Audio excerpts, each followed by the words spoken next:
Well, hey there, fellow Texans. Welcome back to the James Show. News Talk 820 93.3 FM WBAP. Welcome back to the big show. Now we have a ceasefire in the Middle East. We've had ceasefires in the Middle East before.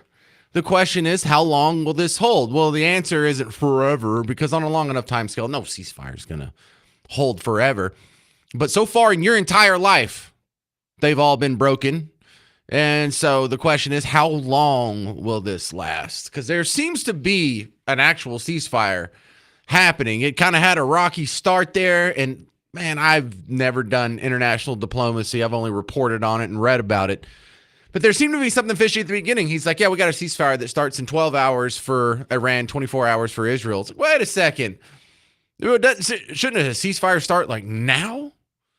And so in that little window of time, apparently, both people were a little anxious about getting off a last couple of missiles before the deadline started, which kind of breaks the spirit of the ceasefire. The point of the ceasefire is we're going to stop hostilities, not we're going to squeeze as much as we can into the next 12 hours or 24 hours and then take a breather before we get ramped up again. No. Ceasefire is supposed to be like, all right, time out. It's the equivalent of like when you're in a tickle fight and someone starts yelling time out. So how long will this timeout last?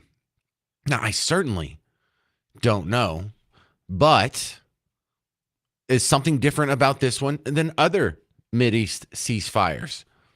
You know, there's reasons to be optimistic. And when I was telling you this yesterday, I was getting people sending me emails and mostly Facebook messages, not sharing my enthusiasm, not sharing my optimism. And they didn't know that they were just about an hour or two away from the ceasefire being announced. Remember all the crazy stuff I was playing yesterday from the media over the weekend, starting World War III? I don't want my son being drafted. I mean, how crazy do these people sound after just 48 hours? Like, how bad is their worldview at predicting what's going to happen next? How bad does it have to be before you start to question your worldview? And at some point, I would like to get credit from somebody. And I'm not just bragging on me. I'm bragging on probably you, but a lot of other all-day listeners and casual listeners to WBAP. When the stock market hit the skids in April because the tariff stuff was going down, there were a lot of people saying, he's destroying the economy, where he's crashing the economy, sending us into a recession. Your retirement accounts are being ruined. People's lives are being ruined. Well, the market's already recovered all that and more.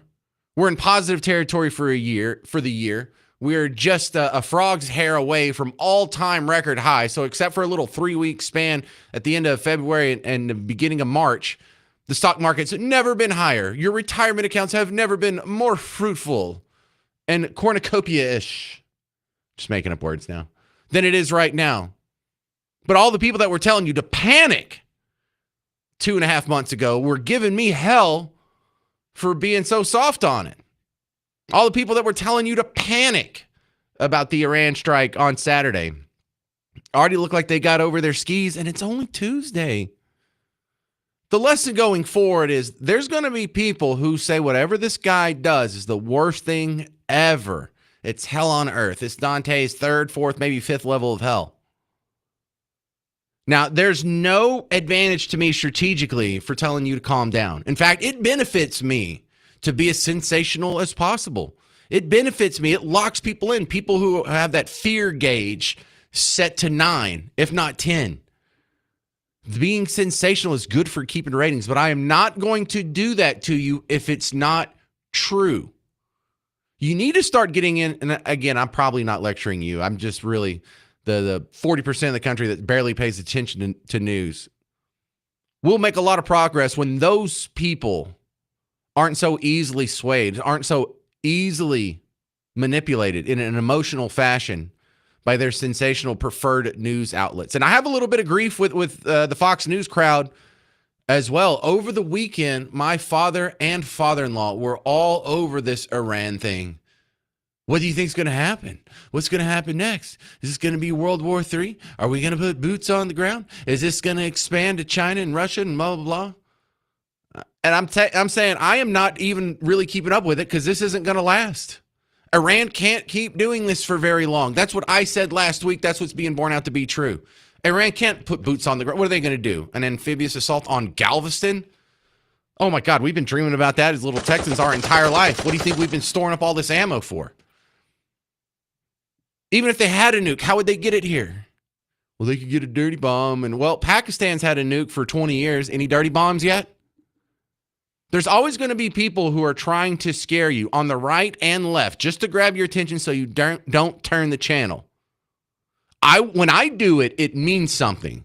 When you hear me panic, when you hear me concerned, when you hear me being what sounds like hyperbolic, let the table be set that I am not one of those people. I will not exploit your emotions for ratings. Now, I expect to be rewarded with a little bit of loyalty in exchange for that. A little bit of credibility would be nice in exchange for that. But also, this is a good chance to turn around and look at who's telling you the truth in the news and who's not.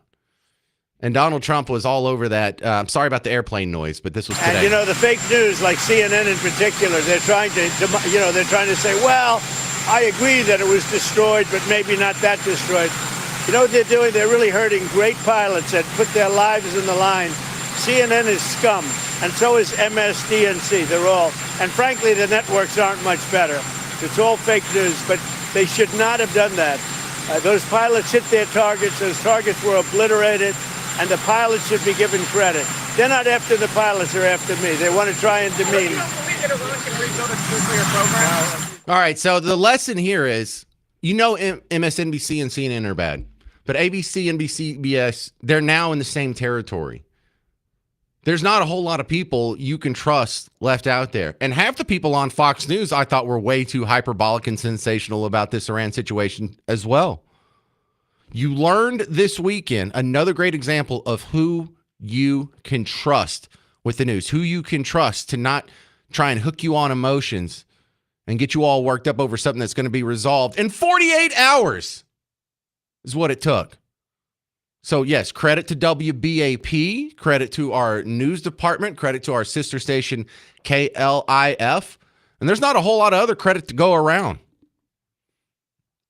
800-288-9227, 800-288-9227. All right, come in and talk a little bit of nuts and bolts next on the James Show. We have Dr. Matthew Wilson. He does political science at SMU, and he's going to answer a very tough question. How long will this Mideast ceasefire hold? I'm James Parker. It's News Talk 820, 93.3 FM, WBAP.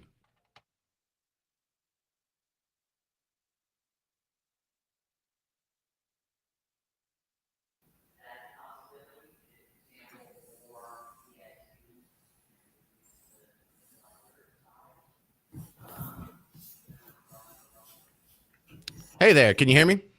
I can. Can you hear me okay? Yeah, you sound okay. Your room's kind of echoey, but that's what you normally sound like. Oh, okay. You got a better microphone? You got one you could like put up on your lapel or something? I don't have a lapel mic, and I'm just using my laptop mic. Yeah, no worries. Okay. All right, I'll pull you up when it's your time.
Well, hey there. Hello. Welcome to the James Show, News Talk 820, 93.3 FM, WBAP. It appears we do have a ceasefire. The big question is, how long will this ceasefire last? My next guest is going to spell out a little more detail here. On my baseless speculation, it's Matthew Wilson, SMU political science professor. Welcome back to the James Show. And go ahead, start with the impossible question. How long will this ceasefire last? Well, of course, none of us has a crystal ball, but I would expect though that this ceasefire may well endure because the Iranians have no incentive to Iranians desperately want hostilities to be over. So that's really important. If anybody breaks the Israelis, and it looks like Trump is willing on the Israelis hard to induce comply. Trump is the most pro-Israel president we've ever had. But sometimes he gets a little frustrated with the next government. And when he does, he's not afraid to say so publicly. And he did so overnight. So I think Trump will lean on the Israelis to make them comply. So long story short, I think this could endure for a while. Well, I'm fairly optimistic, but I also recognize that for my entire life, peace in the Middle East has been a very fleeting prospect here. What is the record for the longest amount of peace in the Middle East? Like during our lifetime, any? I don't know that there's ever been in our lifetime complete peace in the Middle East because even if there are not states formally at war, there are all kinds of terrorist groups, whether it's ISIS, Al-Qaeda, Hezbollah, Hamas. So there's always at least that kind of low level going on in the East. But the difference this time though is Israel is so severely degraded. Hamas, Hezbollah. They're just not in the position they were a couple of years ago to create serious problems for Israel. So at least have the potential to be on the cusp era of peaceful Middle East than we've seen in a long time. Well, I like the idea that if Iran starts to act correctly, then a bunch of other dominoes fall. They're not going to be supporting the ISISs of the world. They're not going to be supporting Hamas, Hezbollah, the Houthi rebels. So it looks like that could dry up like a handful of conflicts altogether. But we're still going to have the argument over who is occupying the land that's either Israel or Palestine, depending on what side you're on. That's right. I mean, the Israel-Palestine conflict is never going to go away. There's almost no imaginable resolution that would be satisfactory to both sides.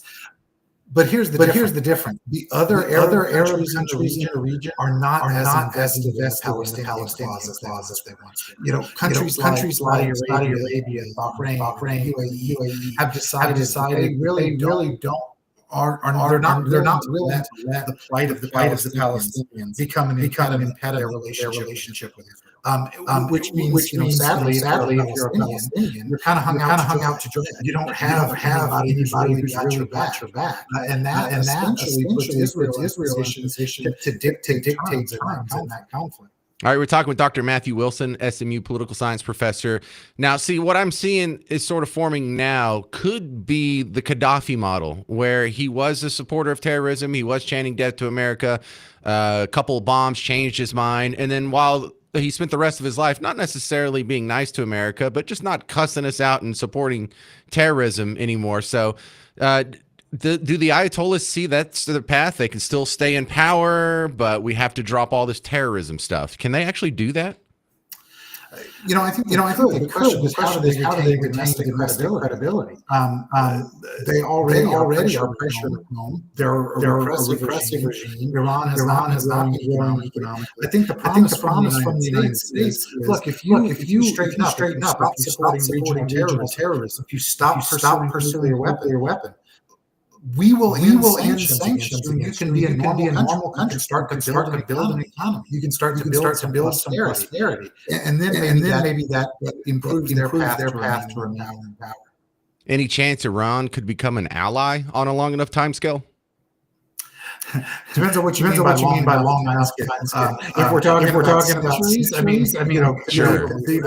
but I don't see Iran becoming an ally in decades. But we don't need Iran to be an ally. We just need Iran not to be actively working against the United States and Israel and our Western allies. And I think that's possible. Well, let me. The end of my optimism isn't necessarily that they would become a pro-American ally, but if we wanted to say sanction North Korea or sanction China or something like that, they wouldn't be a backdoor channel where our adversaries could get oil.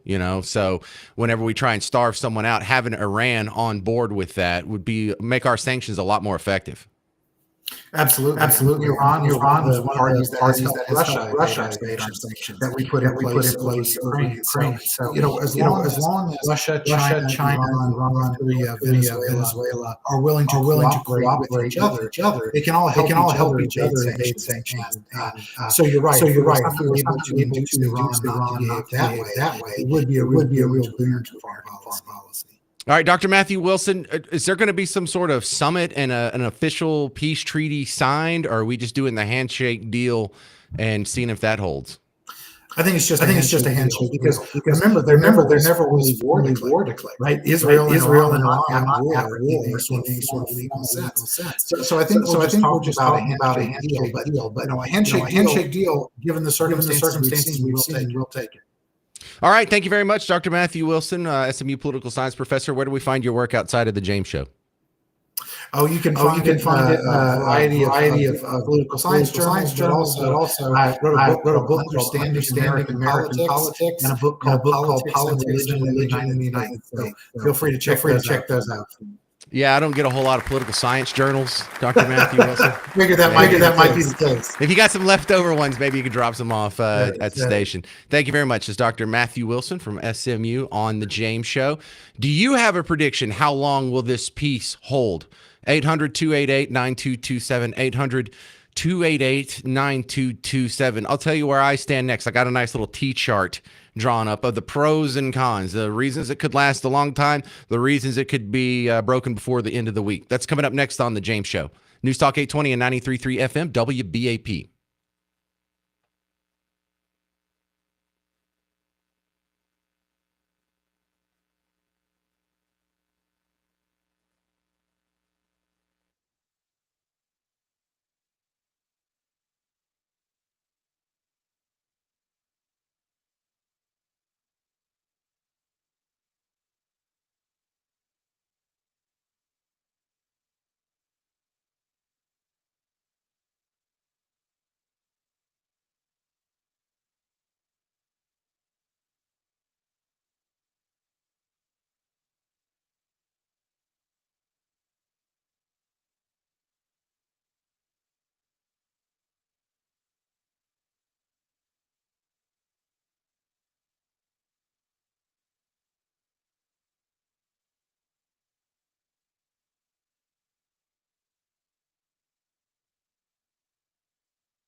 Hey there, welcome to the James Show, News Talk 820 FM WBAP.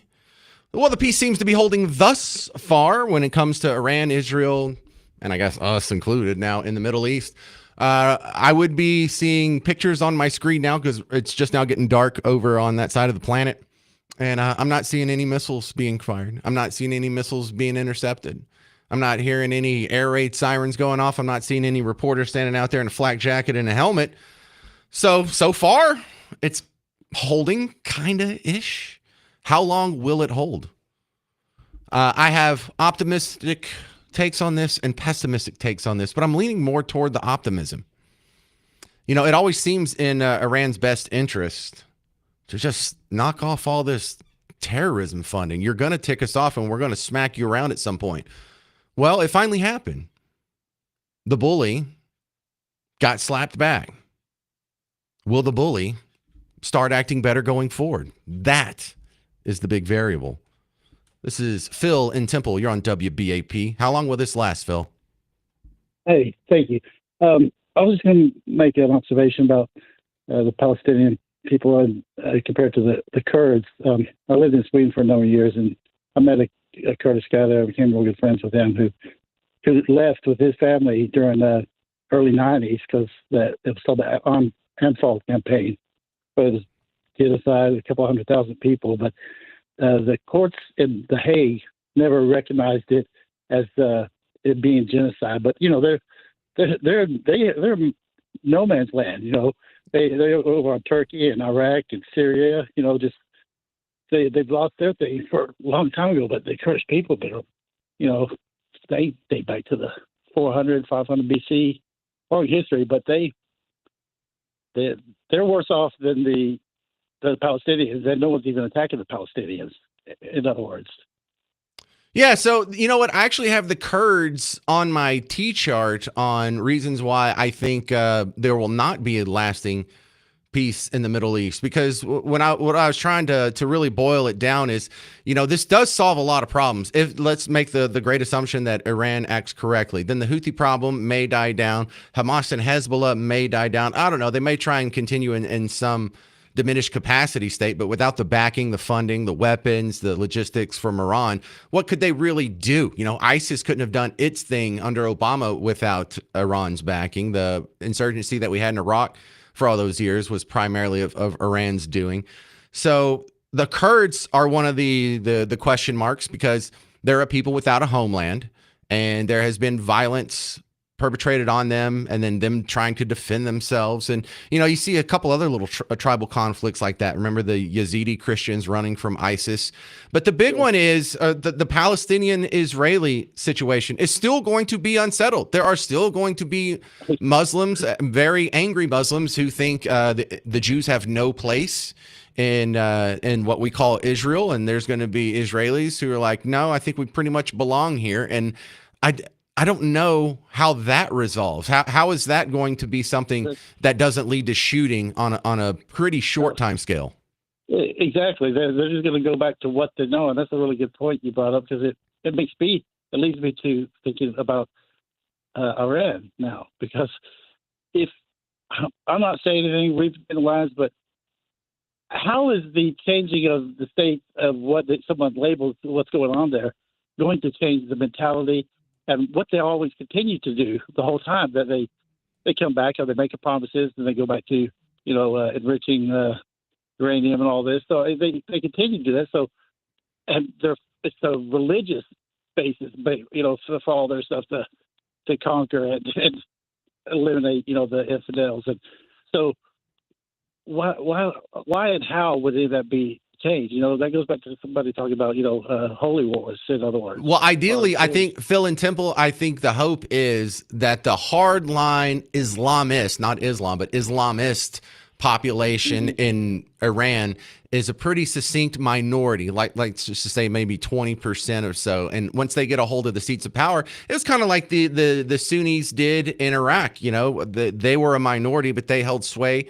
And when the regime opens up, the majority actually gets to say so. And they're not going to, possibly, this is what I'm hoping, but they might not be nearly as hardline Islam as the previous iteration of their Ayatollah government. they're like the Democrats. Yeah, sort of as a similar analog there. I get what you're saying. Good joke to end on. That's Phil in Temple. But that's what we're really asking here is, if everything's perfect, of course it'll last forever. But we're in a human endeavor. This is not perfect, and it's never going to last forever. It may last longer than you and I live, and so for our experience on Earth, that will be peace in the Middle East for the rest of our lives. But yeah, like 100 years from now, 1,000 years from now, you think no one's ever going to shoot a bullet in hostility over a boundary? So let's just talk about where it could finally end up.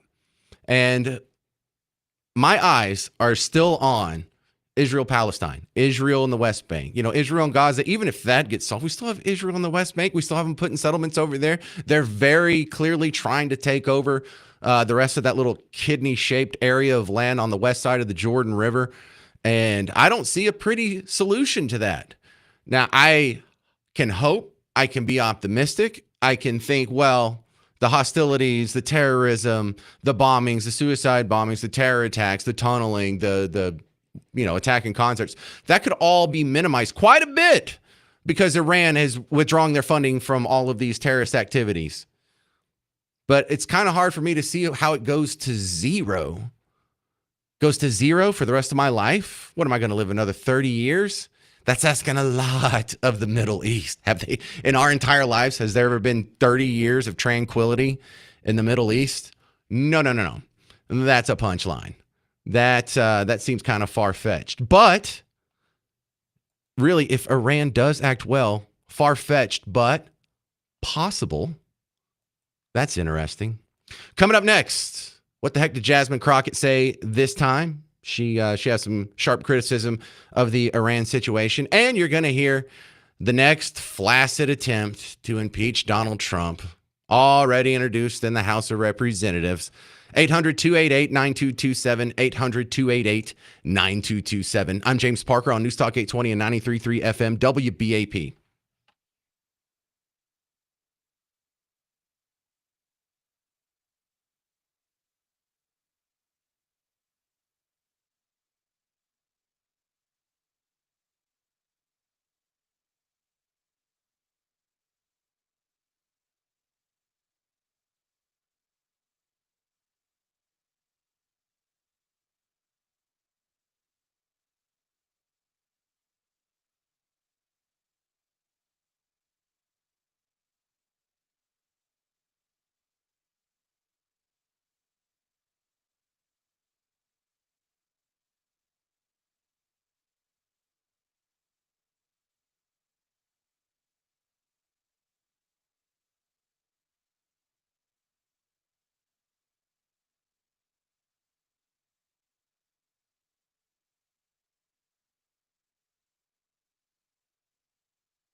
Hey there, welcome to the James Show.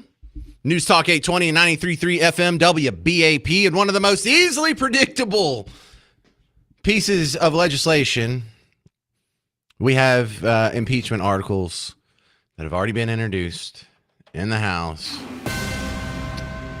Al Green, representative out of the Houston area. It's the same guy that got kicked out of the State of the Union speech or joint address to Congress or whatever it was. Remember, he was waving his cane and yelling and wouldn't sit down, so he had to be removed. Yeah, it's that guy. He kind of looks like when Michael J. Fox was transitioning in Teen Wolf. Not that kind of transition. I mean, like to a werewolf. He was wolfing out. Yeah, that's the look Al Green's going for. Here it is. Happened already. Mr. Speaker, and still I rise. And I rise today in the name of government of the people, by the people, for the people. I rise today because our country is nearing a moment of decision. I rise because we are at the intersection of democracy and autocracy. You rise because it's a full moon. I rise to announce that at this moment in time, I have filed HRES 537. HRES 537 is a privileged resolution. HRES 537 has been filed because I believe that the President of the United States has committed an impeachable act. HRES 57 addresses abuse of presidential powers. Can you talk faster? By disregarding the separation of powers. Can you read faster? Devolving American democracy into an authoritarian. I got it. An authoritarian. Literally Hitler. Got it. An authoritarian. Say it one more time. Government. Usurping congressional power to declare war. All right. There it is. Was there any doubt this guy was going to be impeached? They already had the articles. It's sort of like a Mad Lib. Like, we just fill in the blank. Well, what's our grievance this month? Y'all been talking about impeaching. You've already tried to impeach him twice. Does anyone think this is like a legitimate concern about the constitutionality of these bombings? Barack Obama dropped 26,000 bombs while he was president. No formal declaration of war. No. Was there any concern about the constitutionality? Usurping the Congress's whatever to do war? Come on. This is so tired. Now, this is going absolutely nowhere because it's not even going to get out of the House. How many Republicans would jump ship and vote for impeachment over this bombing? I think it's zero, right? So this isn't going to pass. This has no chance. But now Al Green gets to be put on headlines and the media gets to act like, see, we're telling you, people are just clamoring for this guy's impeachment. He's doing such a bad job. He's only been in office for like 6 months or 5 months, and they're already impeaching him here. He's already screwed the pooch as far as shredding the Constitution goes. Stop it. No one's buying that for a second.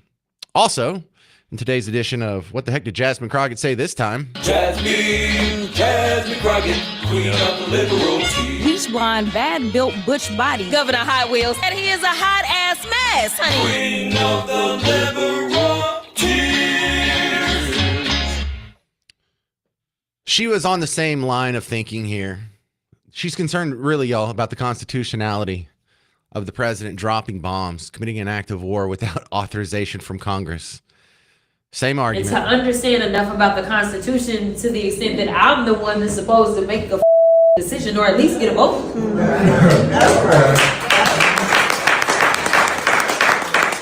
Yeah, I mean, there's a casual F-bomb in there, but there's a lot of the casual F-bombs floating around these days. There was Donald Trump standing outside of the helicopter or the airplane, whatever. We basically have two countries that have been fighting so long and so hard that they don't know what the they're doing. Do you understand that? So we're just saying F-bombs all day, every day now? I mean, don't applaud that. This is a debasing of the language. This is a debasing of our culture and our society. And, you know, we used to walk out of the house wearing a coat and usually a tie of some sort, you know, a suit. We used to go to baseball games. We used to get on airplanes wearing a suit.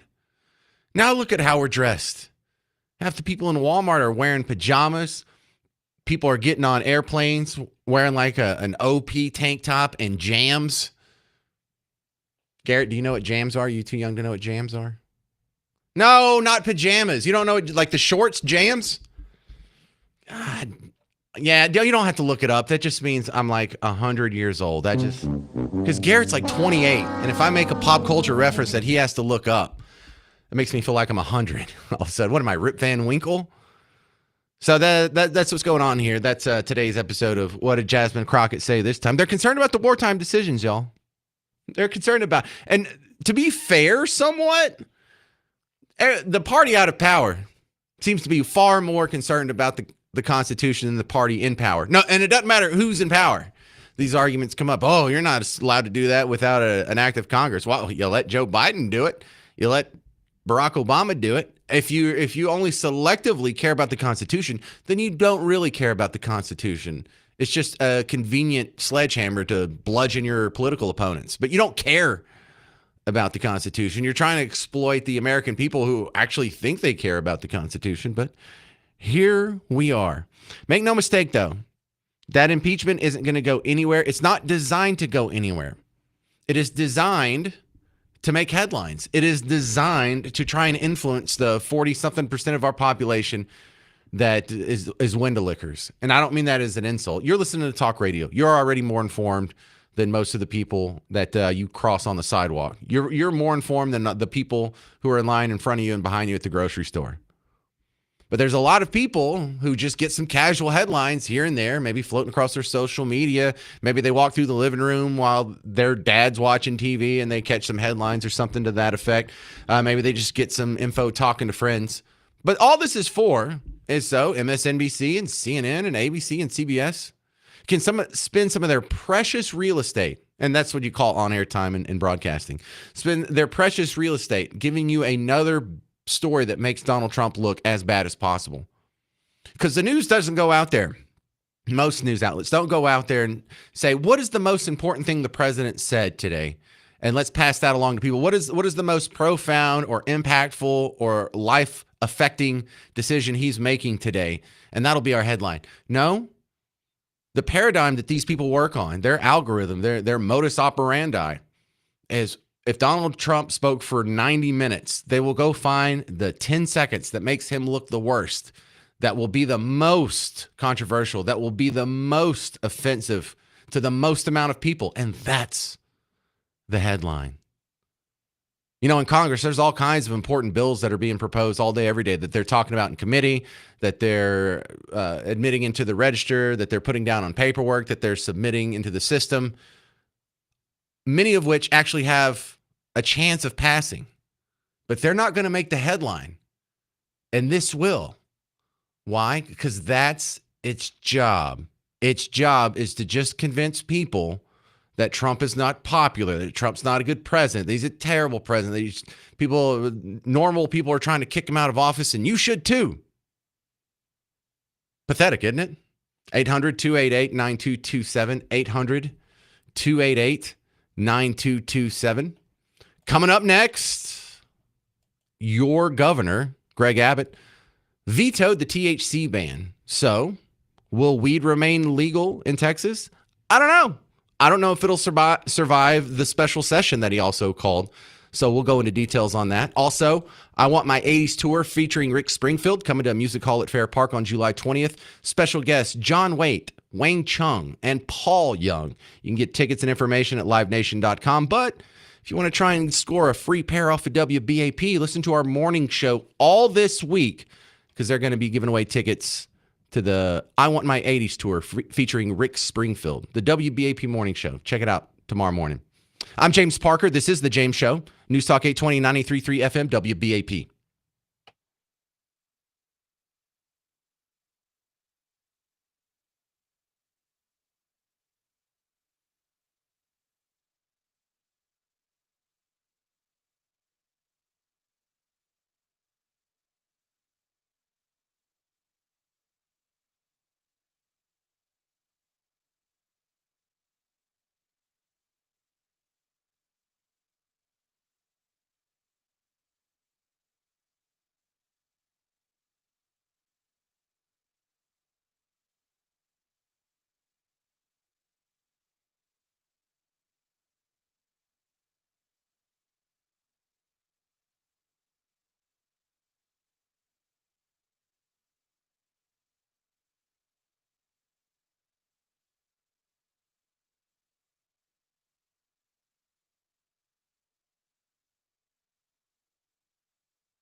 Hey there, fellow Texans. Welcome back to the James Show. It's News Talk 820 FM, WBAP. I know this is going to be a hot story.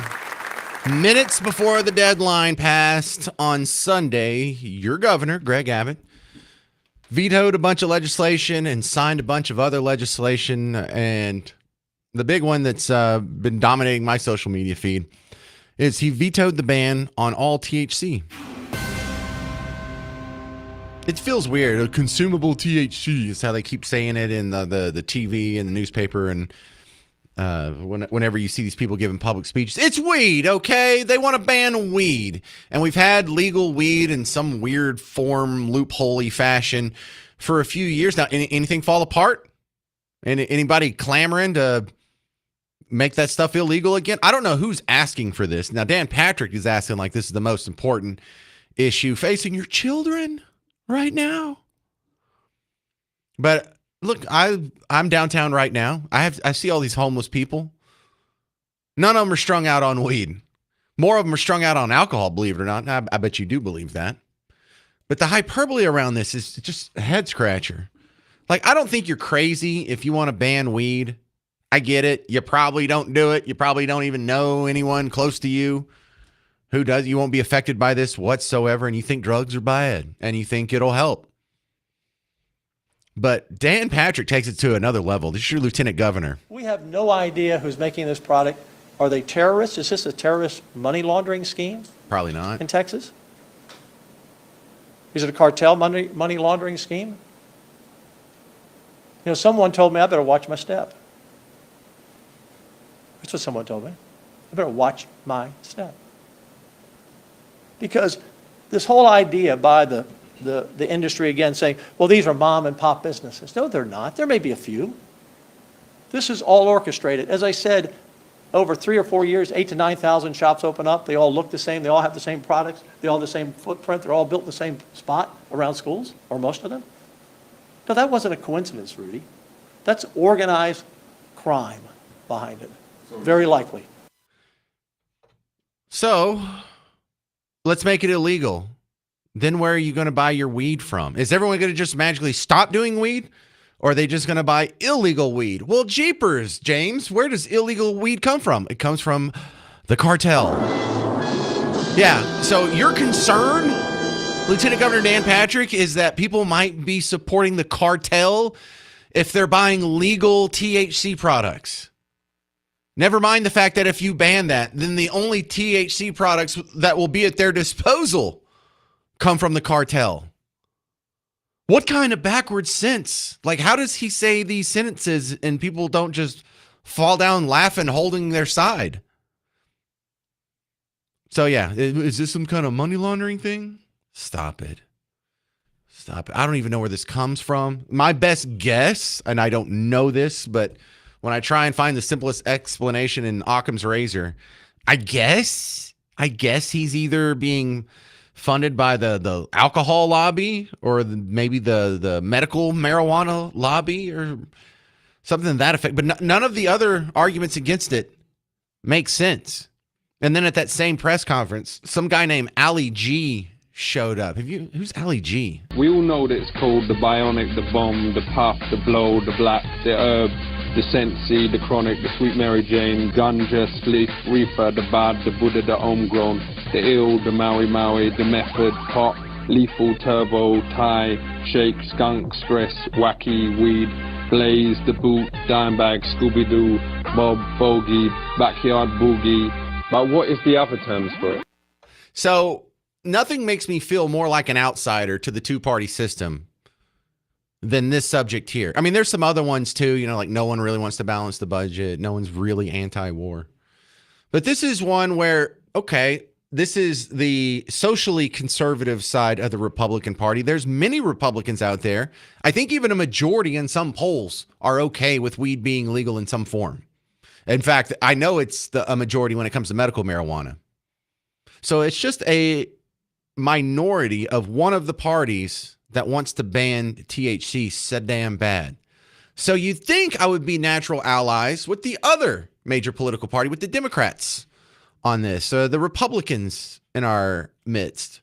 But if you go to the Dallas Morning News, This isn't what I believe either. They have from the Dallas Morning News editorial board, Texas hemp industry needs strong guardrails. What? No. We should have like individual freedoms and rights to make our own decisions on what we put in our bodies.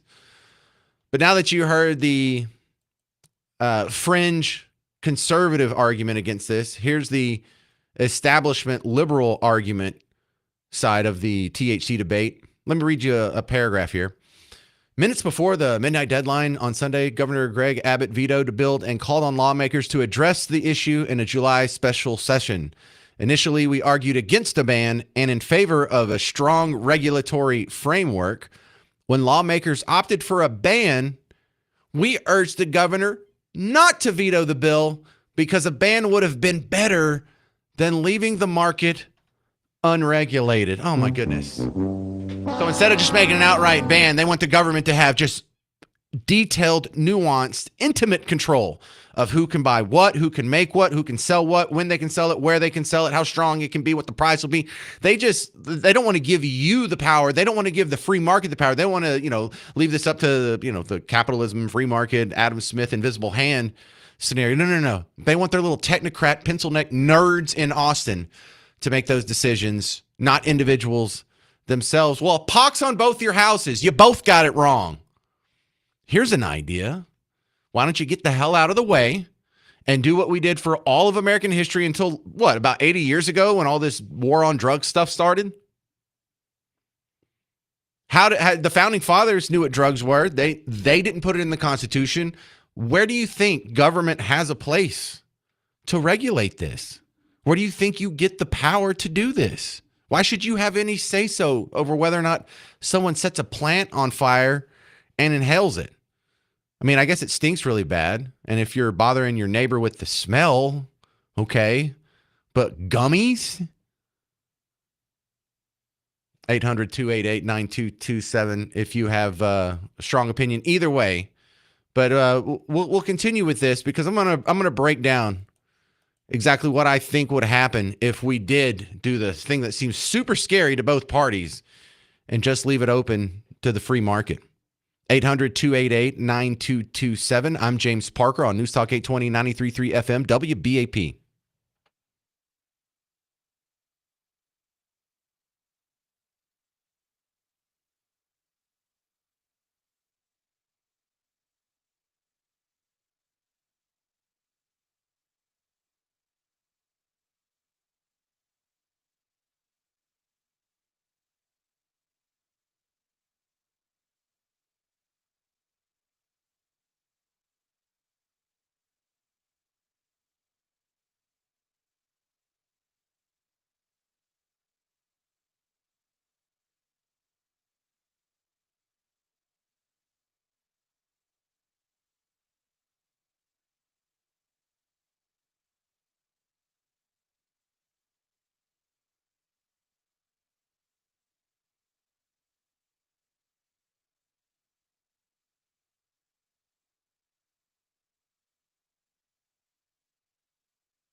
Well, hey there.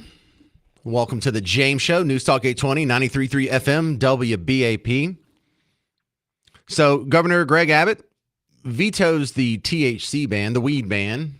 Dan Patrick, your lieutenant governor, thinks this is a tragedy. This is just god awful. I'm trying to figure out what the heck is the rationale behind this. And I get it. You have to believe in like reefer madness. You have to. Do you not know any potheads? Have you not met any potheads? Have you turned on the radio? And not this station, all the music stations. It's just a bunch of weed and cocaine singing at you. I don't know if you noticed that. Have you ever noticed like the influence of drugs on pop culture? Like just go listen to any band from the 80s and you kind of thinking, how much cocaine were you people doing? And so I kind of tread lightly on this topic because this is one of my goofy libertarian sensibilities where, in my opinion, all drugs should be legal. And by legal, I mean over the counter, not even prescription drugs, just everything. Just penicillin, insulin, fentanyl, weed, cocaine, Tylenol, whatever it is, whatever that garbage is for restless leg syndrome, woody pills, all of it, just over the counter. Now, I know most people don't agree with that, but in some of these polls, up to 90% of Americans agree with legal medical marijuana. So they're not like 100% against it. But where are you in this argument? Seth just sent me a message on Twitter or X or whatever we're calling it. Says Dan Patrick is out of his effing mind.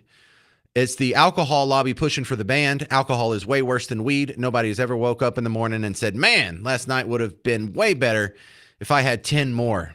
I don't even smoke weed. I don't have a problem with it. That's what I'm hearing a lot of. You know, and a lot of us are trying to figure out, where is this crusade coming from, Dan Patrick? The crazy part is all but 2 Republicans in the House of Representatives, if I remember correctly, voted for the ban. So you people who are supposed to want government smaller and less powerful and individuals with more liberty, how do you explain having that position and voting for a THC ban? My mind is blown. This is Art in Wilmer. You're on WBAP. Where do you stand on this? Has anybody read the bill? I got to admit, I haven't read the bill. They're not banning THC infused drinks, and Dan Patrick has a partner company with it. Is that right? I thought all THC products would be banned under this bill. No, there's some reason they left out infused drinks. How would that even be written in there? And why wouldn't that be mentioned in like all these articles I'm reading about it? Well, because from what I was told, I have my medical card for the state of Texas, and what we were told, he's going after the gummies and all that stuff from the from the like gas stations and stuff like that. But he has an infused drink company he's part of, and he's trying to push that. Okay. That's the first I'm hearing of it. What do you think about the ban overall anyway? You think this is just about him getting some lobbyist happy? Yes. Yeah, I think that's what a lot of us are getting at. I'm not sure if that drink thing is what's doing it, but I don't read most bills, and I'm not afraid to say it, Art. Yeah. No, the company I go through with my medical card told me to read the bill, and I read it. What do you take it for? What's your medical condition that requires weed? Parkinson's. Yikes. How long you had that? Since 2019. Does it really help? Oh yeah. Well, helps you sleep better because it calms the tremors down. All right. Well, thank you very much, Art and Wilmer. Good luck with all that. I hope we don't take your medicine away either way. Wes in Fort Worth, what do you think about the THC ban being vetoed? Oh, I think it was stupid, and I'm glad it got vetoed. If they actually had any kind of support for this stuff, they would make a ballot referendum and put it out there. I guarantee you it would get blown out of the water. If they voted to legalize it, it would probably pass. So that's my thoughts on it. I just got back from Colorado, and I heard that guy talking about, everywhere you go, it smells like pot, and the kids are all, losing their mind. And I was like, I never smelled weed the whole time I was there. I don't know what the dude's talking about. Well, everything was the funny part is the first time I went to New York City was New York City! It was for work in 2006. And I remember, like, when you were walking down the street, every once in a while you'd have to walk through a cloud of cigarette smoke because no one could smoke inside. And I used to think, oh, that's funny. You know, we can still smoke inside down in the South where I'm from, you know. And now when I go to New York, every once in a while I have to walk through someone's weed cloud of smoke. And that's different. So, man, the evolution, you know, has been pretty stark over the last 20 years, just in my experience with New York City. Now, I have a few friends that are just like hyper successful millionaires. They own many businesses, and one of them smokes weed every single day. I mean, he's like Smoke weed every day. He's like Willie Nelson. I bet like 23% of the molecules in his body originated in a weed plant. That's how much he smokes. So if it's, you know, so deadly and so disastrous and saps your motivation and makes you unproductive, how do you explain all these hyper successful people who are smoking weed? How do you explain Michael Phelps? I agree. All right. Well, not a lot to talk about when we agree. Now, let's ask the harder question that you probably don't agree with. My stance on drugs sounds fringe, but I think I'm just as moderate as hell, right in line with the founding fathers. I don't think there should be any regulations or control or restriction on drugs, not even prescription. I think it should all be over the counter. What do you say to that, Wes? I would be okay with it because I feel like the problems that drugs present would probably work themselves out pretty quick in that scenario. But yeah, I don't know. Well, I also I think that comes with the great side benefit of putting all the cartels out of business tomorrow.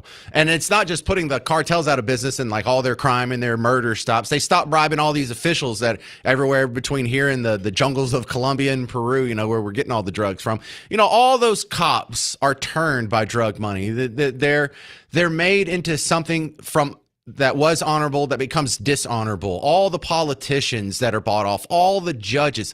You realize all that goes away. You realize how much nicer Mexico would be if not they have to filter all of our drug money through them and all our drugs in the other direction.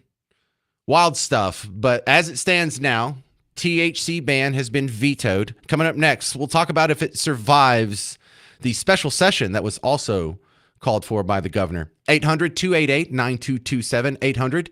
800-288-9227. I'm James Parker on News Talk 820 and 93.3 FM WBAP.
Well, hey there. Welcome to the James Show, News Talk 820, 93.3 FM, WBAP. I'm your host, James Parker.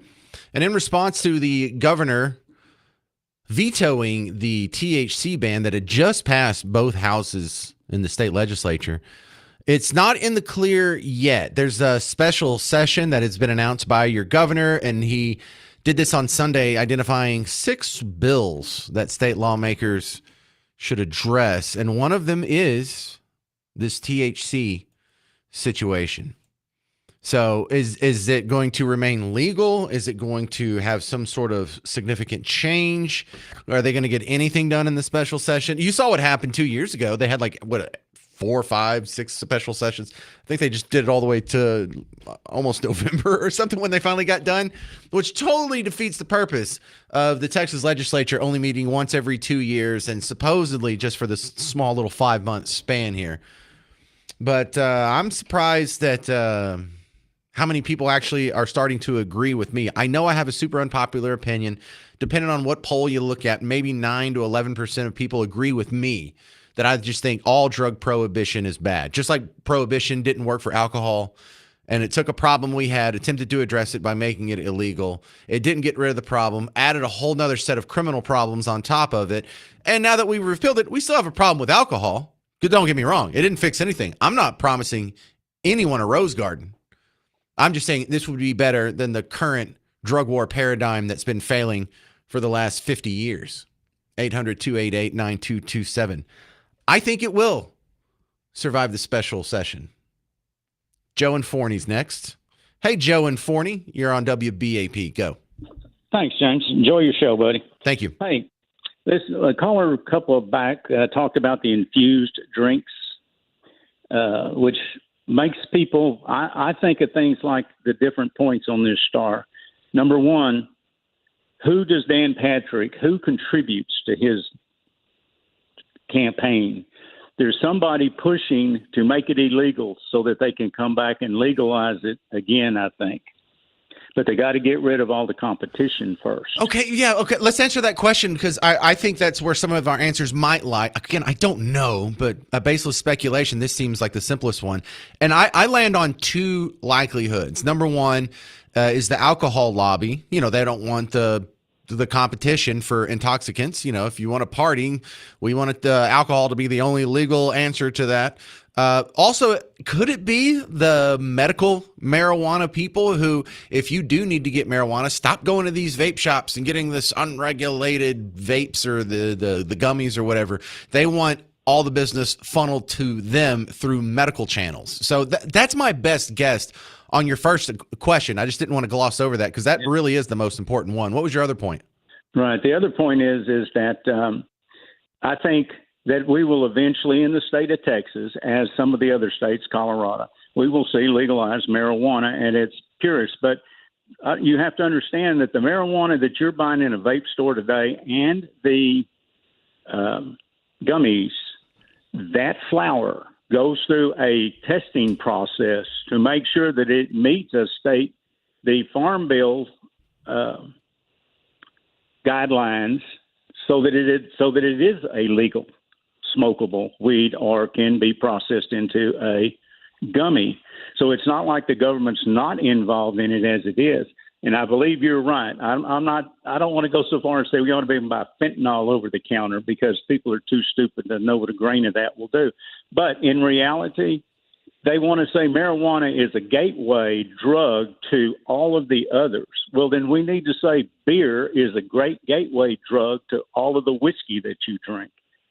I'm on your side 100%. We need to be left alone and let us decide what we want to do. All right. All good points, Joe and Forney. I have nothing really to add to that. Let's go to Steve in Blue Ridge. You're on WBAP, Steve. Thanks for taking my call. Texas is a golden opportunity to do it different than all the other states. Texas needs to form a department and be in control of growing it, processing it, manufacturing it, rolling it, and retailing it. There is no private companies. There's no private individuals. If you're a grower, you work for the state of Texas. That's terrible. If you're a bud tender, you work for the state of Texas. That's what? That's terrible. I mean, that's probably better than having it illegal, but now... No, they wouldn't have to tax it. They wouldn't have to put any tax on it then, okay, because they're making billions of dollars of profit, therefore making it the cheapest weed in America.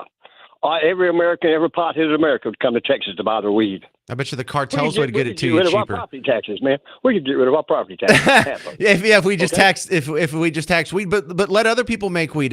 Look, the private sector will always do it faster, cheaper, and at a higher quality than a government entity. No, you don't think so? What example do you have? What product?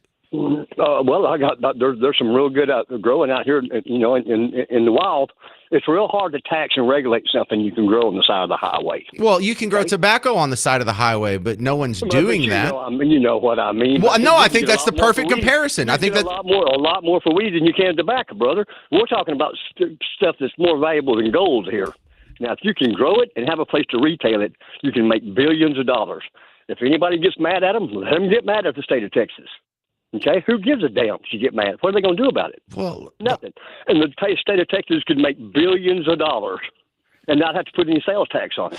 Yeah, okay. I have you never met a libertarian before? None of that clocks with me. If you're going to create a whole nother government department and grow government in order for us to have availability to something I think should be over the counter, that doesn't register well with me. And also the idea that we could, make so much money for the government if we just did it this way, that doesn't register with me either. I don't think our rights should be predicated on how profitable it is for the people in Austin or D.C. That's a terrible worldview. I will grant you this, Steve. It's better than what we have now because they do the state liquor stores in Pennsylvania, and that's probably a close analog. Look into that and tell me if you still think that is better than just leaving it up to the private sector. Like all other economic solutions have been pretty well proven to operate in the most efficient way. Free market, not a government system. I mean, you want to turn your weed dealer into the DMV? I mean, that's better than the cartel. That's not what I'm going for. 800-288-9227. Governor Abbott vetoes the Texas THC ban. Are you for that? Do you think it'll survive the special session? I'm James Parker. It's News Talk 820 and 93.3 FM WBAP.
Hey there, welcome to the James Show, News Talk 820 and 93.3 FM, WBAP. My next guest is going to try and fill me in on something that just this is my favorite story of the day. There's not a whole lot in the news that's making me laugh today, but I saw, did the Supreme Court just say President Trump can deport people to countries they're not even from? Susham Modi's back on, immigration expert. Welcome back to the James Show, Susham. Do I have that right, or am I misreading these articles?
So how does that work? Do we have like a big wheel of fortune and we just spin it and whatever country it lands on, that's where they go? You can say no. You can.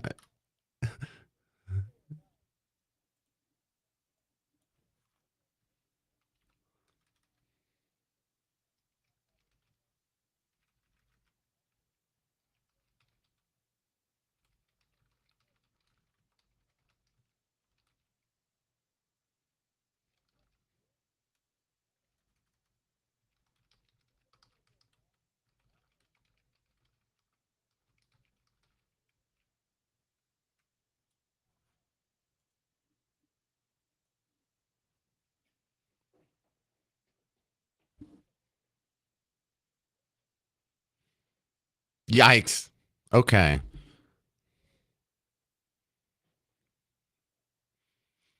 Well, one, I guess, area where this makes just logical sense to me is we're talking with Sue Shimodi, an immigration expert here, is that these people who are claiming asylum, but they don't come from an adjacent country. And the rules say if you're claiming asylum, you have to go to the first safe country and make your application there.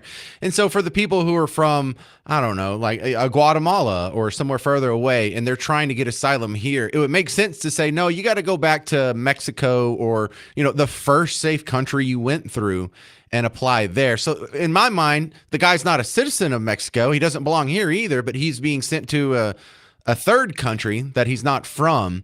And I think it's really hard to argue against that, but that's not what it's based on.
Well, I do like how this could work out because, you know, if you really wanted to mess with someone, send them to a country they don't want to go to. You know, like who is ultimately making the decisions? Like who said Libya is where the Guatemalan needs to go? Do we know that level of detail?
Right.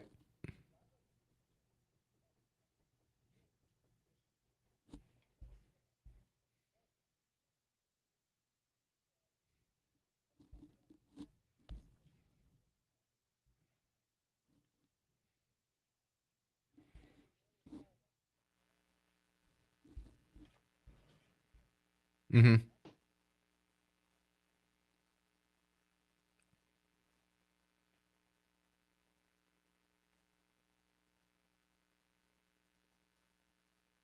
All right. Well, good chat. I appreciate you explaining this to us. This is immigration attorney Susha Modi. You can find his website, themodilawfirm.com.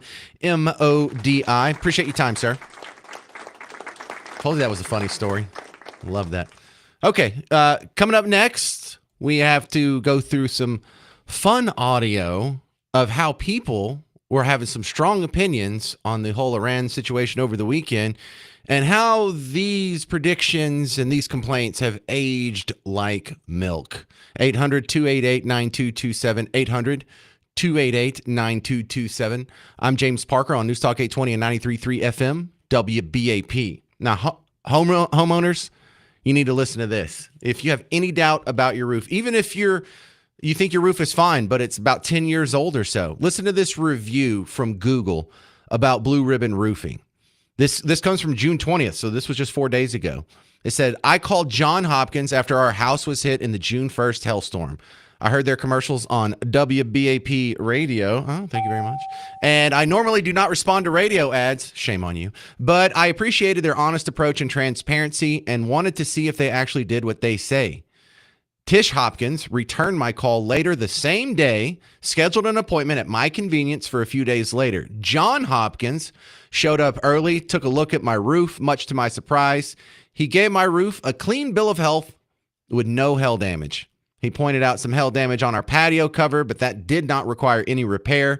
He did not try to sell me on repairs or services.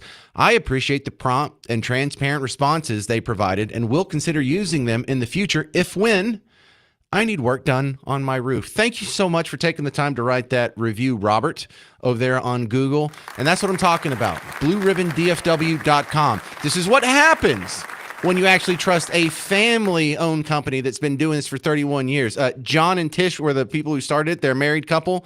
The wife scheduled the inspection. The husband actually did the inspection. Heck, if you can get Trevor in on your next service call, you will have hit for cycle. But go to BlueRibbonDFW.com and you can have what Robert had for your house, a free roof inspection, and they're not going to go try and find something to charge you with. It's not an excuse to get into your pocketbook. They're just concerned about the roof. Look, they make money doing the right thing. They don't have to cheat. So if you have any doubts about your roof, get the free roof inspection from Blue Ribbon Roofing. Go to BlueRibbonDFW.com.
Well, hey there, fellow Texans. Welcome back to the James Show. News Talk 820 93.3 FM WBAP. Let's go.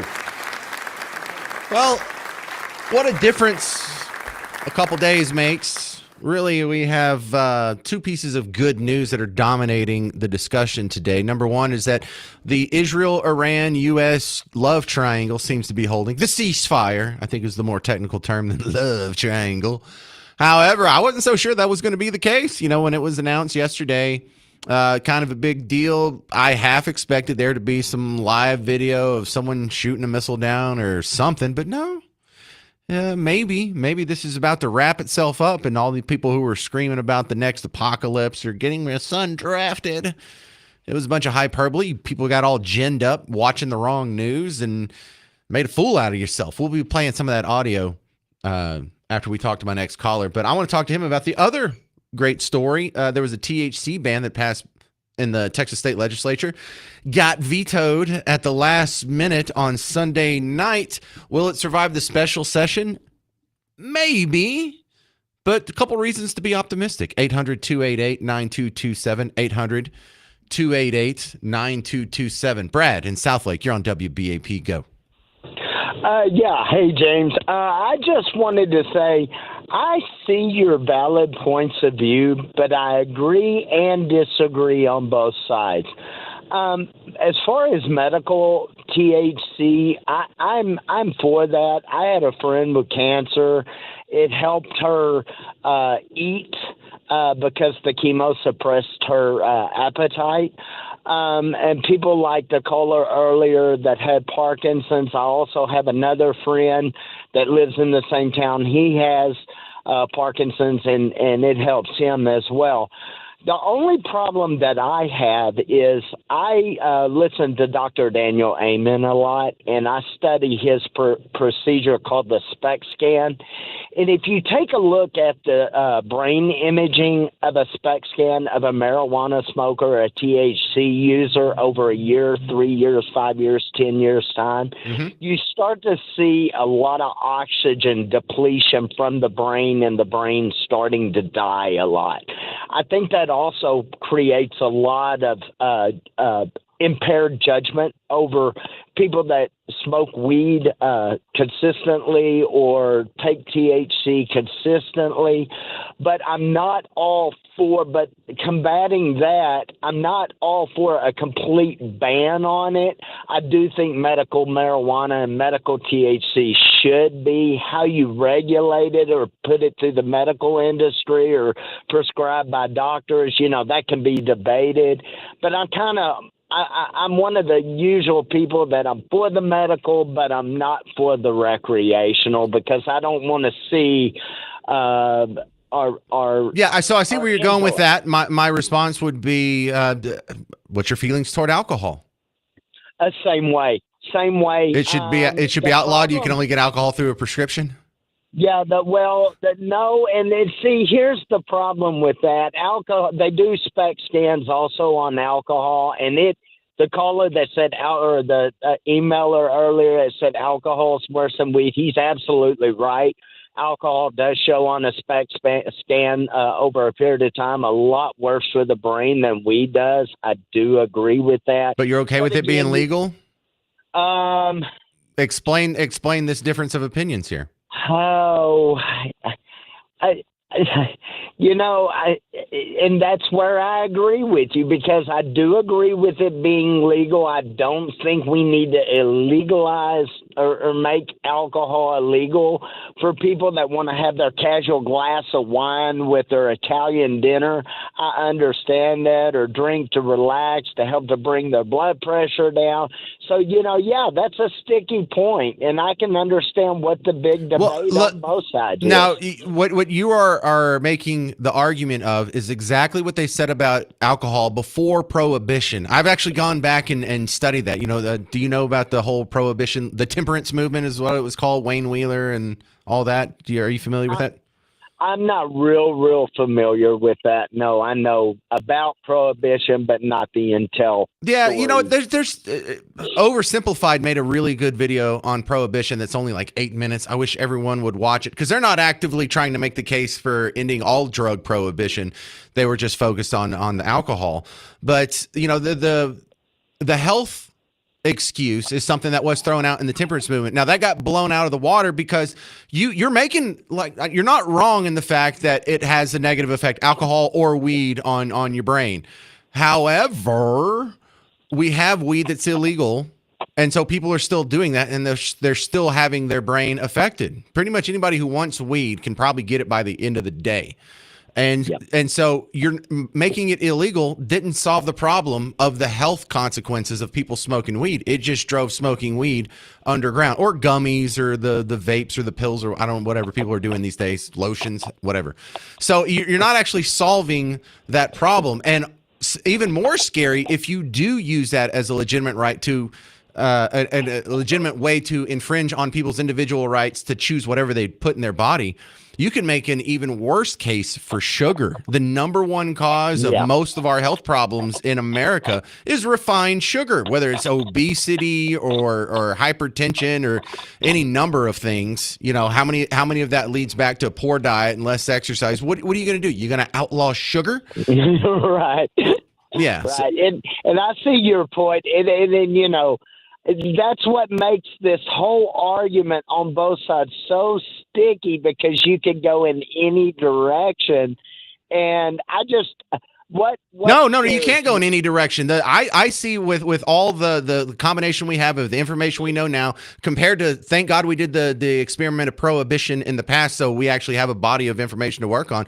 No, the direction we go is toward liberty, toward individual rights, toward what the founding fathers set up for us. It's not like those hack founding fathers didn't think about prohibiting drugs. It was on the table. They just decided not to. They decided to keep all that stuff legal, and they decided that ultimately the backstop, the arbiter, and the responsibility on your health isn't going to be for a bunch of pencil neck geeks in capital. It's going to be on you, the individual.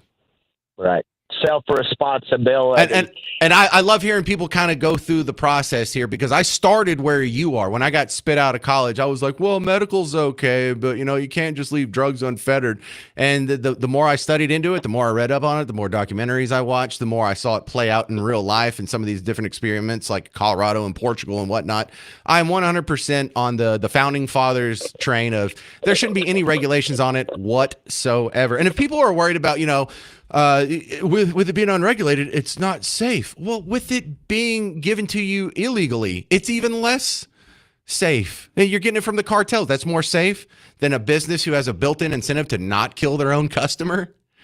Remember, Chipotle almost went bankrupt because 32 people got diarrhea. You think the market doesn't hold up on its own if you start mistreating the customers around you? 800-288-9227. 800-288-9227.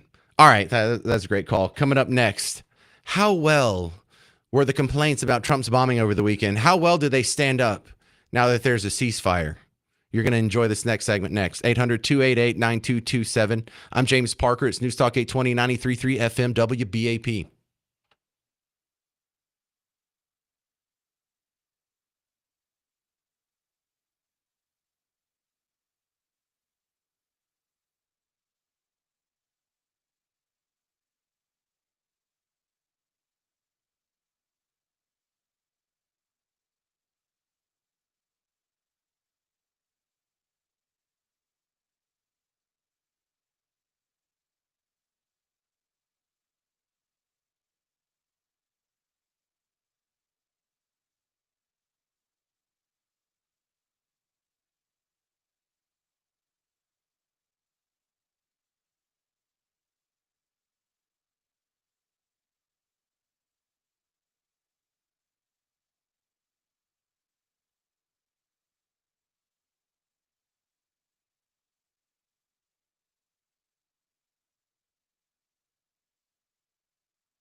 Oh, man. My mind is blown over here. I was looking into a story that we're going to talk about more tomorrow. Do you know Fort Worth still has a DEI department? James, isn't that illegal? Yeah, it is illegal. And it was under debate. Thank you very much. In the Fort Worth, looks like city council was deciding if they're going to shut down their DEI department today. And Carlos Tercios from the Dallas Express shared out a video from the meeting. And I couldn't stand 5 seconds of the audio because it's a lady who's wearing a mask. And this isn't a video that was taken in 2020 or 2021 or even 2022. This is a video that was taken today. Lady, why are you wearing a mask? It's 2025. Boy, some people just can't be brainwashed hard enough, can they? Some people, they just walk into the hypnotist chair already just spaced out. Lady, like, even if you were fooled by mask at the beginning, and I wasn't, I was always against it. I was considered a total butthead, only to be vindicated by the Cochrane study. Are you familiar with the Cochrane Institute? They did the big study where they did the meta-analysis of all the other mask studies. And I think this was 2023. I think it was 2023 when the Cochrane study came out, July 23, if I remember correctly, where they said, okay, the mask didn't work. The mask didn't work. The mask mandates definitely didn't work. Well, what if it's an N95 mask? Didn't work. Didn't help. There's no statistical difference in the places that did it and didn't do it, the people who did wear it and people who didn't wear it. This lady's still wearing a mask. And it's 2 years after the Cochrane report, after big science, and science with like a little TM next to it, after the science admitted there's still no use in wearing a mask. This lady's still wearing a mask. See, these people get this sensational news and it's exciting to them. And if you have a boring life, if you don't have a whole lot going on, if you don't have a lot of things already occupying your time and your space and your brain power, this kind of stuff creeps in, sort of the idle hands or the devil's workshop. And some people, they make this, it gives them a sense of purpose, a sense of being, you're not just some boring person who does the checkout line at Dollar General. You're saving the planet. You're fighting global warming. You're fighting fascists. You're fighting racism. You're fighting fascism. You're fighting the genocide of trans people or the Palestinians, or I guess it's the Iranians this week. But boy, some people get so just dug into the system, so inured, that it's really hard for them to get out. Let me give you a lady who went viral. I think this is on Sunday. She's working at an Amazon warehouse, wearing a mask. Kid you not. And she's just wondering, how can she go on when we're bombing Iran? I just want to know how I'm supposed to do my job when we bombed Iran and we're just supposed to go around about. We're just supposed to get these boxes out without being worried. I just need somebody to explain to me how I'm supposed to not crash out. Yeah, the same way you did it before. The same way you did the day before that. The same way you're doing it today. In fact, what has changed now that we've bombed Iran? You work in an Amazon warehouse. You take the order, you put the stuff in the box, you close the box, you slap the label on, you put it on the truck. Nothing changes whether or not we bombed Iran or Iraq or Afghanistan or Azerbaijan or Turkmenistan or any of the stands, anywhere. How does that change your lot in life one bit? It doesn't. But it gives them a sense of excitement. We have something going on.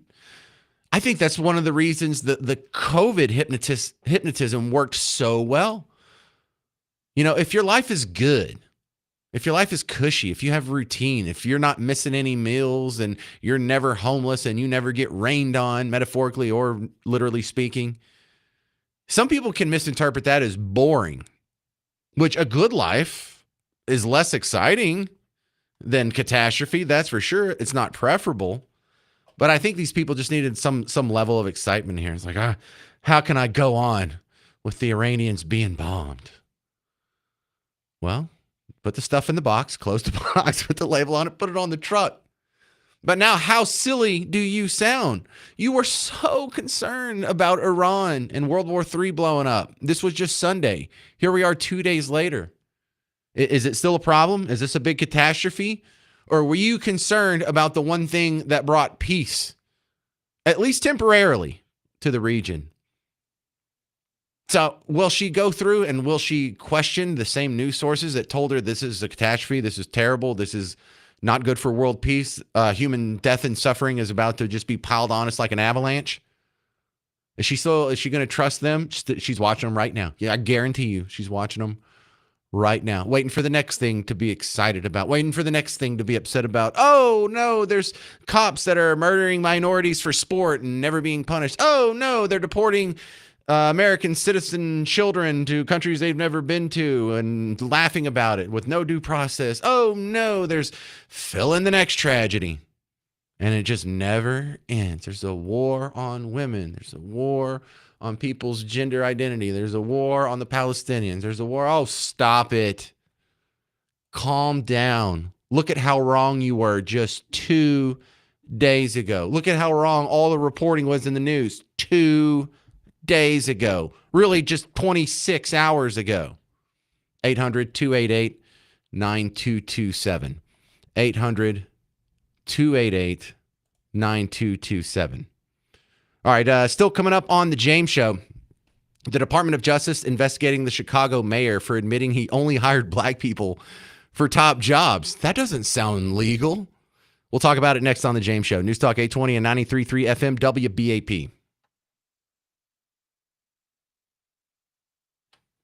Bob Lavelle, my buddy, this is the guy you need to call when you're ready to get out of the rent race and get into home ownership. Also the guy you need to call when you already own a home and you want to get a different home. I don't know if you have to move for work, if you want to upgrade to your dream home, if you want to downsize into your retirement home. Anytime there's going to be a movement in where you are living, you got to think Bob Lavelle. Welcome to the show, Bob.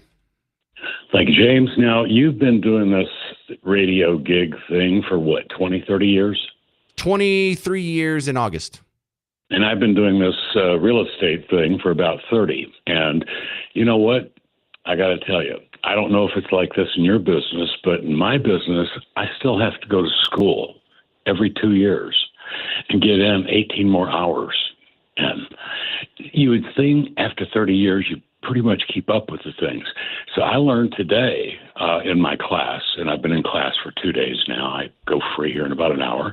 But I learned that there are plans now to actually build on the moon. Now, it's still going to be a few years away, but it's a guy in Texas here that's actually created the stuff to do that. So if you're not interested in going to the moon, great. But if you're looking for something in Texas today, this could be your lucky day. Yeah. I'm not looking for the moon, maybe like Frisco or Prosper or something to that effect. Moon's maybe a little out of my orbit, would you say? All right, if you need to get into a home or you need to get rid of your home, it's the same phone number, 972-392-9595. Or if you need to do both, 972-392-9595. You can call Bob Lavelle, Home Marketing Services, through his classic website, blessyourheart.com, or the phone number, 972-392-9595. All right, thanks again, Bob. Go make it happen. You got it. And if the moon thing comes early, keep it on the refrigerator. Thank you, sir. Take care. Bye-bye.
Hey there, welcome to the James Show. It's News Talk 820 and 93.3 FM, WBAP.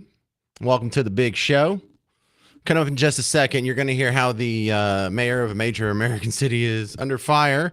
The mayor of Chicago admitted in an interview, yeah, we just hire black people for all the top spots. And so now we all kind of looked at each other. Isn't that kind of illegal? And the Department of Justice announced an investigation. Oh, wait till you hear this. But first, Danny, Dallas, you're on WBAP. Go. Hey, how's it going? Hey, Danny. Thanks for calling the show. Yeah, I kind of forgot the points I was going to make. You were talking about 10 minutes ago about global warming and all these other points and then calling it the system. And it's just a lot to go over. But sure. What I've discovered in my own research and the 57 years I've been walking this planet is that the system itself is what lies to the people to bring it into bondage, debt, slavery, blah, blah, blah. Like the whole global warming thing. Complete lie. One thing about it is the number one selling real estate across the planet is oceanfront property. So it has to be the absolute worst investment anybody could make for oceanfront property if the oceans are rising. It's just simply not true. It's just another money grab by the governments of the world. Well, you're making a valid point, but let me just relay in a sort of a devil's advocate fashion what people say back to me when I say that. They say that the sea rise is going to happen over the course of 100 years, and I'll be long gone before it knocks over my house on the beach. So no, it is possible to be consistent with beachfront property and belief in catastrophic global warming. Now, I don't believe in the theory of global warming for 1,000 other reasons, and I totally agree with your point there. I'm just sharing like the common clapback that I've heard from global warming people. All right, what were your other points, Danny? Well, the thing is, I'm not really sure what point you were trying to make. Cause I saw it. Like, I never listened to the radio, and you popped up as I was just switching over to my phone. I was listening to what you had to say, but you kind of cut off, and so I called in right away. And some of the points that you were making, I can't tell what point and what direction you were going with them. But the global warming thing did stick out. But beside the point, there was other things about there was a person who works at the dollar store and everybody has value, and that's totally true. But it seemed like it was really extreme left and always pushing towards a liberal agenda, unless I heard you wrong, and that the right really has nothing to say. They have no valid points. There's no truth in what they have to say. But I'm not really sure if I heard you correctly, so I can't be positive. No, well, then I'm certainly glad you called. I bristle at being called left. Good Lord. Please don't associate me with the Democrats, especially. I mean, we're talking about the party that did slavery and Jim Crow and the Trail of Tears and internment camps and the KKK and all the lynchings. And now these days, even affirmative action, it's just legalized racism. So no, definitely not that. I think I sometimes can sound like I agree with Democrats on these social issues because I'm more libertarian, both fiscally and socially. So yeah, I want there to be legal drugs, not because I think drugs are good. I just think that the individuals themselves should have the liberty to decide what they do and don't do with their own bodies. Now, Democrats agree with that in abortion, but in nothing else. They want to regulate the dog snot out of everything from candy to food dyes to the paper straws, even, Danny. So sometimes I think it's easy for new people like you to get confused on what I believe, and so I'm glad you called rather than speculating that I'm just some jerk you disagree with. Oh no, not at all. Yeah, because I want to make sure I heard you correctly. And here's a dude who was born in Wisconsin, raised in New Jersey, went to California for college, and now lives in Texas. I knew nothing about politics, knew nothing about God, knew nothing about nothing when I was younger.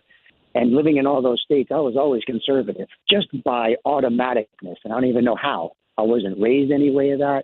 I just know that there's a God above, and he's got rules for the human race. And when you follow them, you get blessed. And it leans towards fairness, and it leans towards the right, if you could say that politically, for the most part, not completely. I hear you. And when I hear points, man, like that, and the global warming thing and the abortion thing, it's like, love God, love your neighbor, stop killing each other, stop hating each other, and do something productive with your life. Well, another thing that I've learned through my adult education is just reinforcing over and over and over how right the founding fathers were in the Constitution. All right, now let me set up my next topic here. And thank you. That was a great call, Danny in Dallas. Let me set up my next topic here by showing you this investigation that was just announced by the Department of Justice at the end of last week. The U.S. Department of Justice opening up a civil rights investigation into the city of Chicago. The DOJ specifically looking into the city's hiring practices.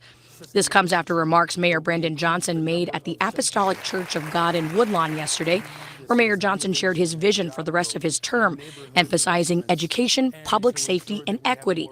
Johnson also saying his administration is one of the most diverse in the city's history. All right, here it is. Business and Economic Neighborhood Development, the deputy mayor is a black woman. Department of Planning and Development is a black woman.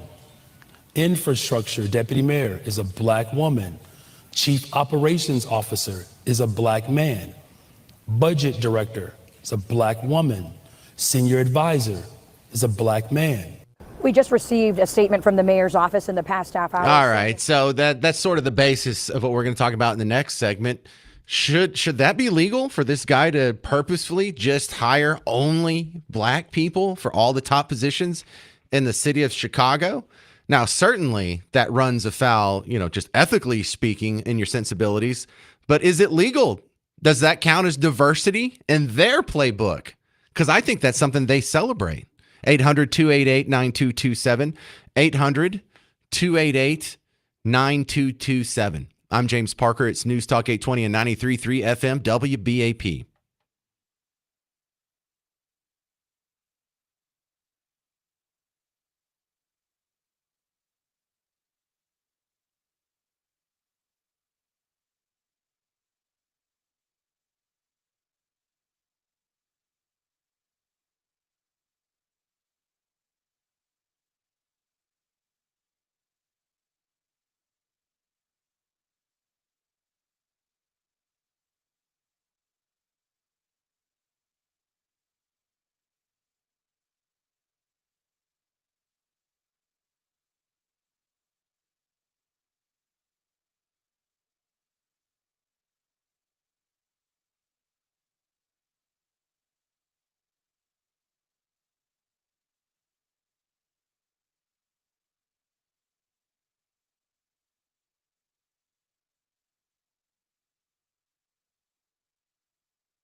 Hey, welcome to the James Show, News Talk 820 and 93.3 FM, WBAP. Hey, if you want to see me this weekend, I'm going to be opening for Alex Stein, doing comedy at the Hyenas in Dallas.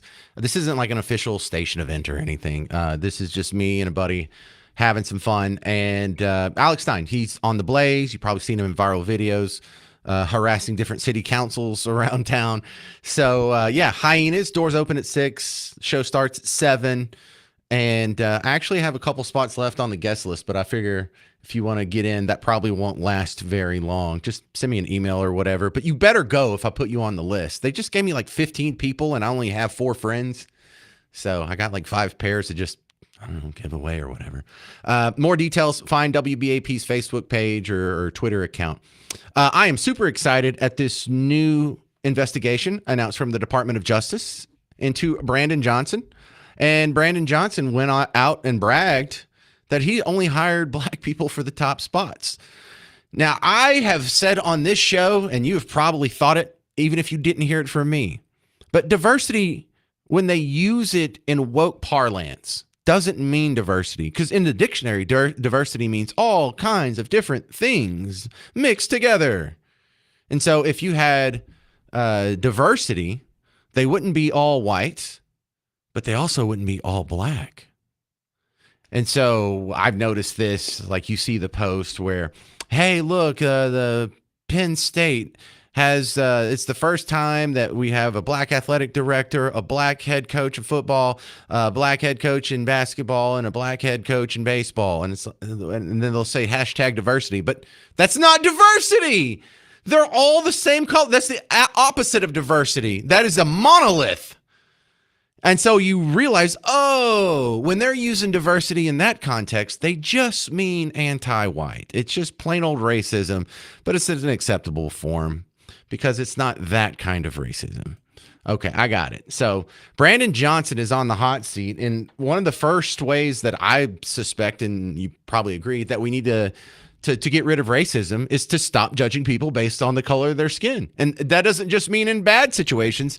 That means in positive situations. You know, you don't make them go to the back of the bus, but you also don't exclusively hire them for top positions in a major American city.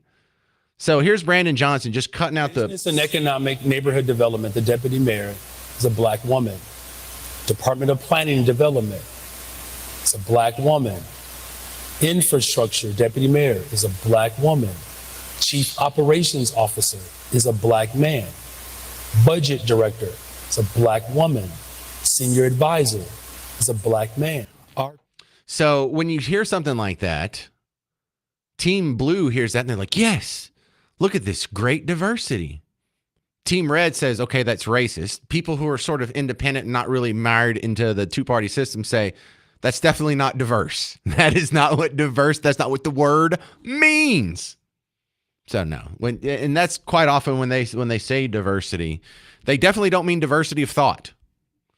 Brandon Johnson, also another part of that event that he held that might get a little attention by the Department of Justice. They wanted to create division, but we're not going to allow that to happen in the city of Chicago. Much like we fought for civil rights 60 years ago, we're going to continue to make sure that whether you are black, brown, Asian, white, young, old, working people deserve to be prioritized. And this misnomer that there's division, you know, and consternation within communities solely based on this issue is just wrong. He's working to eliminate black history.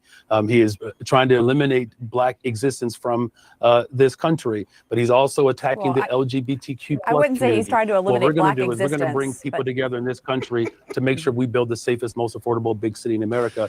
Even the CNN anchor had to tap the brakes a little bit. I don't think he's trying to wipe out black existence. Just tap the brakes. So here we have a guy who is hiring people based solely on the color of their skin. Well, I don't want to say solely, but he's excluding people. How about that? Based on the color of their skin. Seems to run afoul of some of our equal protection laws. Is that a hate crime? Does anyone else loving this diversity here? So we'll talk about this also tomorrow in the Fort Worth context, because they have their own DEI issues going on right now. DEI programs were supposedly outlawed by the state government, which means you can't have them in city councils, you can't have them in public schools, you can't have them in colleges and universities. But Fort Worth still had one. And so they were debating it today, and they're probably ending the meeting about right now. But I already got a couple of great sound bites from it. And, I can't wait to do tomorrow's show. I wish I had 3 more hours. I would just do 3 more hours right now. But you got to come back for tomorrow's show for sure. That's going to about do it for my time today. But if you want to catch the parts of the show you missed, I know you weren't here for all 3 hours. Come back and check out the podcast. It doesn't cost anything.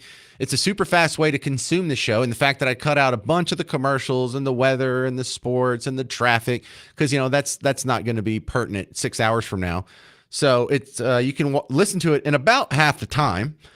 There's still some commercials in there, but it's less, and get all caught up that way. So go to WBAP.com, the WBAP app, whatever app you're already using to listen to podcasts. If you're going to be so obstinate that you don't want to download another app, fine. Use the one you're already using. Just make sure you find me. And go find us on Facebook, Twitter, Instagram, YouTube, all those good social media sites. We got a lot of good content there, a lot of fun videos, and you can judge me based on my appearance. Stick around. Mark Levin's coming up next. I'm James Parker. This has been The James Show. News Talk 820 and 93.3 FM WBAP.